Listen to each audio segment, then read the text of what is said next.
Casey's Audio Vault. Tom Green. May 10th, 2011. Tom, can you hear me okay?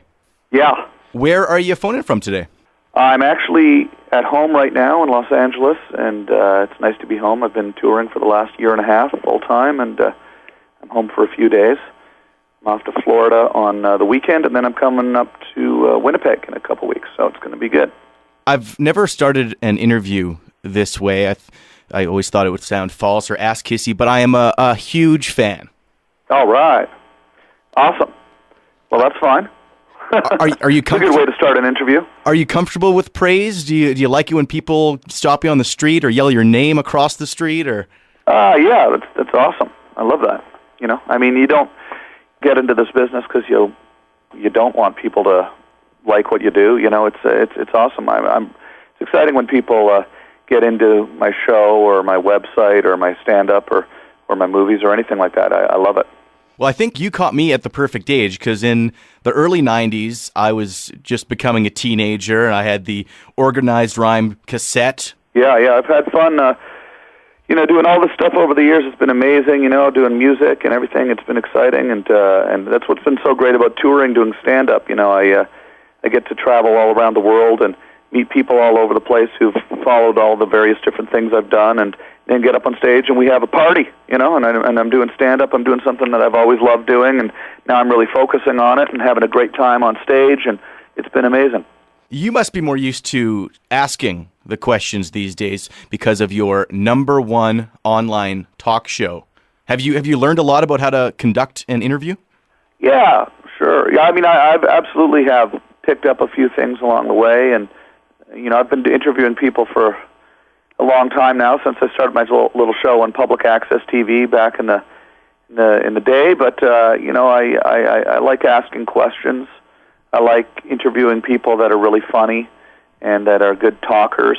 I love television, so this is why I built a TV studio in my living room, and I've been really enjoying that. Is that where you're sitting now? Are you in the usual spot where the show is? No, I'm in another room. You've been on Letterman and Leno and all the big late night talk shows. Do they run a show a lot differently than your show? Do they prep you before the interview, that kind of thing? Yeah, it's not really comparable. This is a lot more like a radio show in a lot of ways, but we film it and put it on the internet. So it's more like a hybrid, I guess you could say, of television and radio. So, I call it Webovision. Webovision. If you go to TomGreen.com, everybody listening, go to TomGreen.com and watch yourself some Webovision. And there's lots of shows posted up on there, links to all sorts of different YouTube videos and things that I've done up in my living room over the years. But it's been really cool because I get lots of really cool guests, and I've gotten to meet a lot of really interesting people, and it's been fun. But doing the show for the last 4 years, where I've been more of an interviewer and less of the interviewee, I've really kind of started getting the itch to get out on stage and go out and just do some comedy. Because when you're interviewing people, I tend to sit back and let them talk, and you don't necessarily like to take over the interview or be real funny yourself. I've always enjoyed, the wacky side of things and being a comedian and getting on stage or being silly, and so I'm able to do that in my stand-up, and that's why I'm looking forward to coming up and playing at Rumors in Winnipeg. I've never played at Rumors in Winnipeg.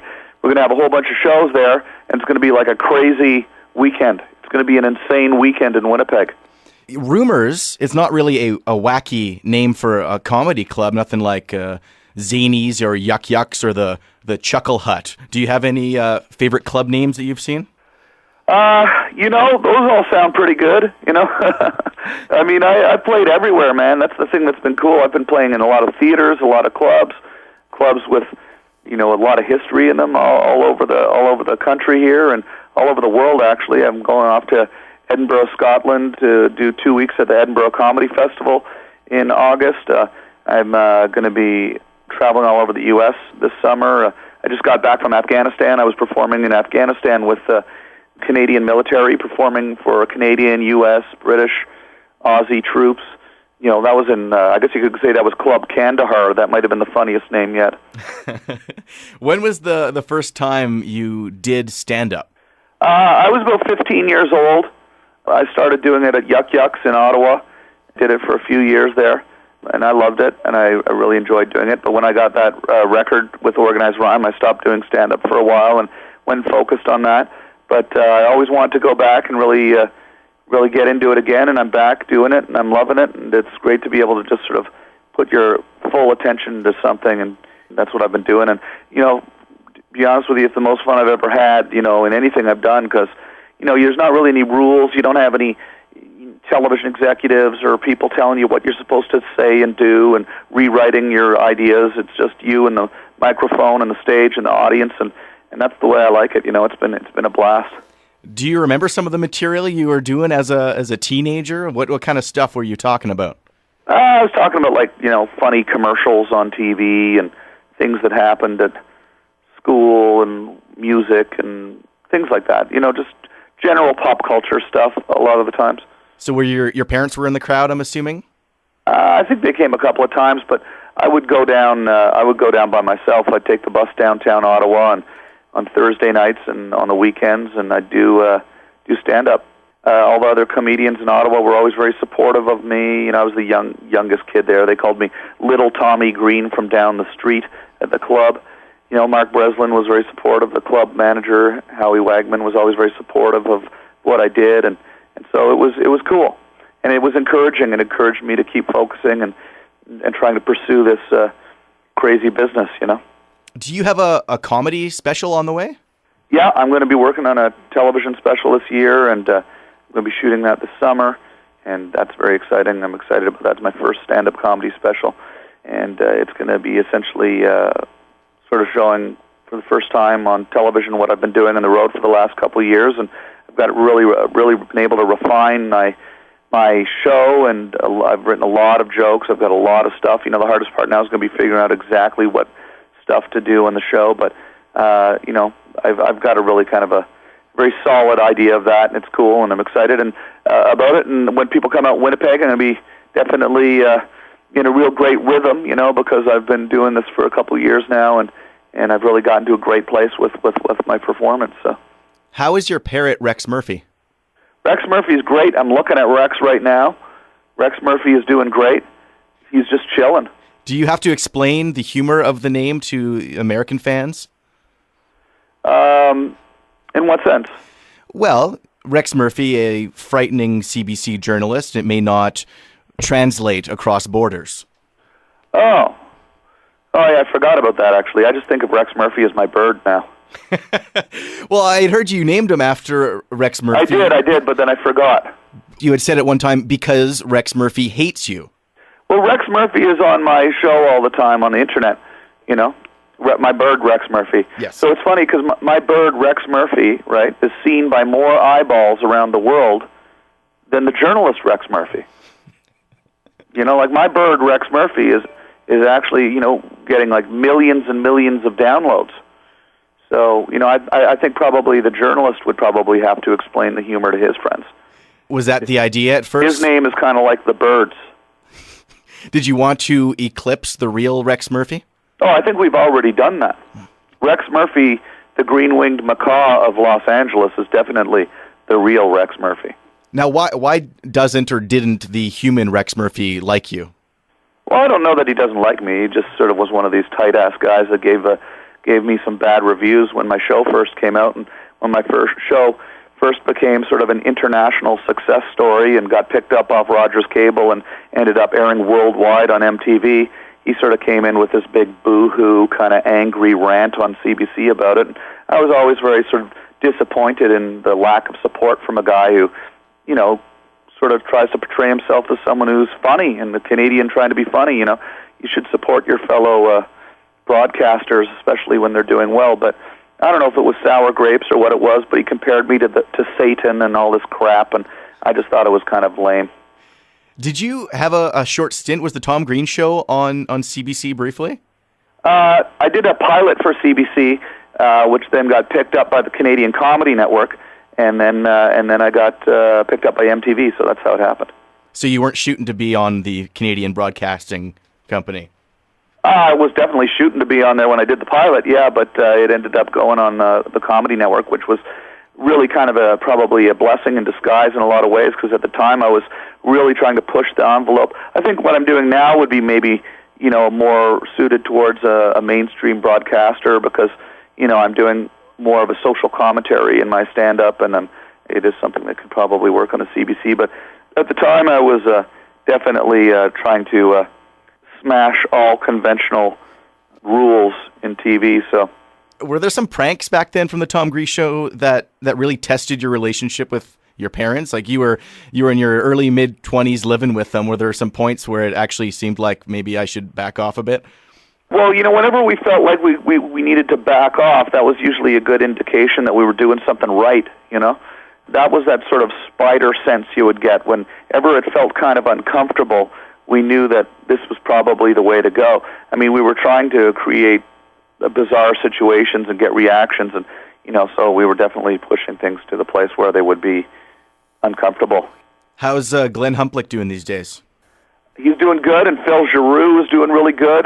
Everyone's doing good. They're living in Ottawa now. When I go back to Ottawa, I hang out with Phil all the time, more than the other guys, but Phil's doing real good, and we have a lot of laughs about everything that's happened over the years.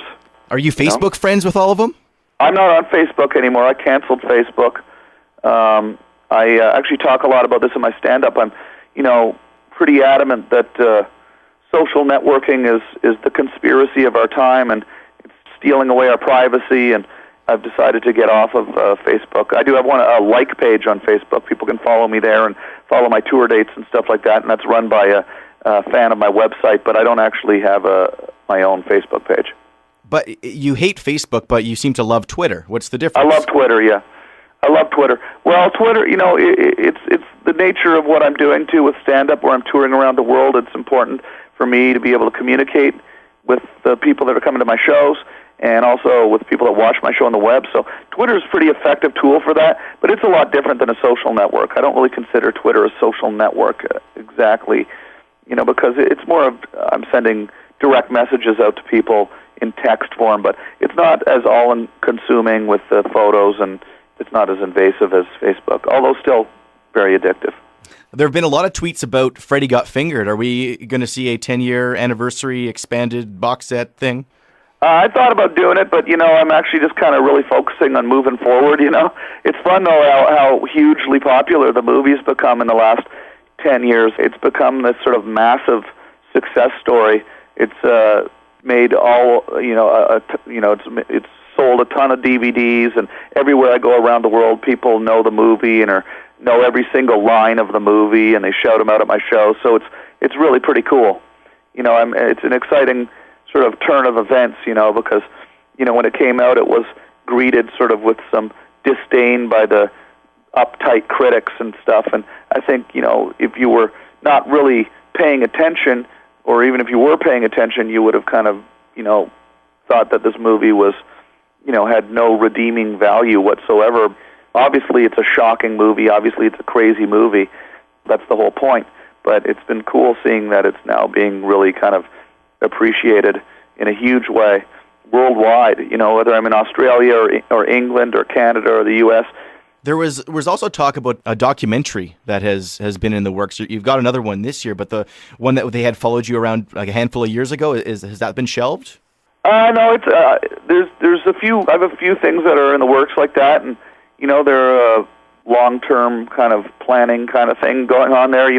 Some of these projects are following me. I have a documentary that's been following me around on tour as I'm starting stand-up, and there's a couple other films that I have in the works, and you guys will just watch for them. They'll be coming out. Are you going to be attending the Gathering of the Juggalos this year? I don't think I'm going this year, but I did have a good time there last year. Maybe I'll go every 2 years. I don't know. I have to see if they ask me to come back sometime. I did have fun. I got a bad flu. I got the Juggalo flu, and I'm trying to stay healthy this year. But I'm actually going to be going over to Edinburgh, Scotland, and doing shows over there, I think, at the time of the Juggalo Festival. Well, Tom, I appreciate you giving us a call from your home. Tom Green's at Rumors Comedy Club at the end of this month, and maybe we can... Rumors. Everybody's got to come. Like this interview, this was sort of a serious interview, right? Yes. Oh, absolutely. Yeah, we're serious. We were covering all the bases, going through the history of my career, talking about everything. But the show at Rumors, it's just going to be crazy. Can you give us like a line at least, a teaser? Nah! Nah. My opener. That's your opening joke. Yeah, but it's going to be crazy, man. We're going to have a crazy time. No, you know what? I don't want to give anything away. It's just going to be ridiculous. Come down. You're going to have fun. We're going to have fun. And it's my first big show in Winnipeg, so I'm excited about it. All right, Tom, we'll see you at the end of the month. Awesome. All the interviews you want on iTunes and at Power97.com. Casey's Audio Vault. Casey Norman is Power 97's music director and can be heard every weekday from 2 till 6 in Winnipeg, Manitoba, Canada. Power 97 is Winnipeg's best rock.